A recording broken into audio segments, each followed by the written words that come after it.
আসসালামু আলাইকুম, কেমন আছেন সবাই? প্রতিদিনের মতো সকাল সকাল আবার আমি রান্নাঘরে চলে আসলাম দুপুরের আয়োজন করতে, রান্না করতে। এখন আমি দুপুরের জন্য কি কি রান্না করব তা আপনাদের সাথে শেয়ার করতেছি।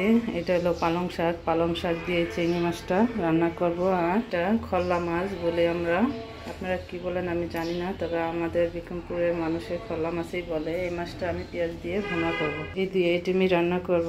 আপনারা আমার সাথেই থাকুন। এখন আমি রান্না বসিয়ে দেব। এই তো আমি কড়াই চুলায় দিয়ে দিছি। এখন আমি রান্নাটা করে নেব। প্রথমে আমি চিংড়ি মাছ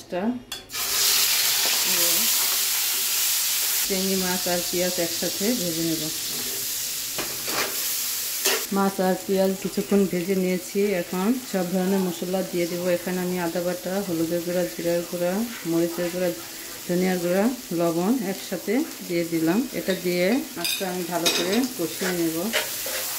অল্প করে পানি দিয়ে মাছটা ভালো করে কষিয়ে নেব। কিছু কাঁচামরিচ কেটে দিয়ে দেব। মাছটা কষানো হয়ে গেছে, এখন শাকটা দিয়ে দেব। এই তো শাকটায় অনেক পানি উঠে গেছে। শাকটা আমার আর পানি দিতে হবে না। রান্নার টাইমে আমি পানি দিই নাই, এভাবেই পানি উঠে গেছে অনেক। পালং শাক এভাবেই পানি উঠে যায়, আর পানি দিতে হয় না। এই পানিতেই সিদ্ধ হয়ে যাবে, আর আমি ঢেকেও দিব না, ঢাকলে আরও পানি উঠে যাবে। এই তো শাক রান্নাটা হয়ে গেছে, এখন আমি বেড়ে নেব। এরপর খোলা মাছটা পেঁয়াজ দিয়ে ভুনা করব।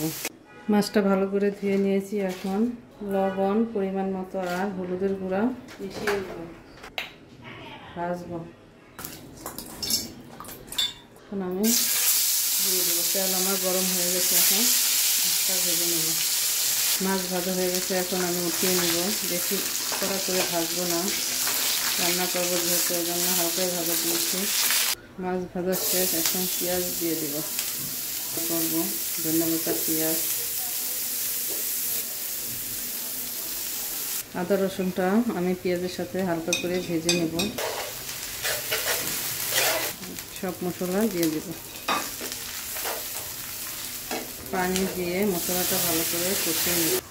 মশলাটা ভালো করে কষানো হয়ে গেছে, এখন মাছ দিয়ে দিব। এই খল্লা মাছটাও নদীর মাছ। এই মাছটাও ভুনা করলে এভাবে খেতে অনেক মজা হয়। এই মাছটাও আমি গ্রাম থেকে এনেছি, ঢাকার কিনা না। এখন আমি অল্প করে পানি দিয়ে দেব ঝোলের জন্য। কিছুক্ষণ সারা দিয়ে ঢেকে দেব। এখন ঢাকনাটা উঠিয়ে দিকে তরকারির কি অবস্থা।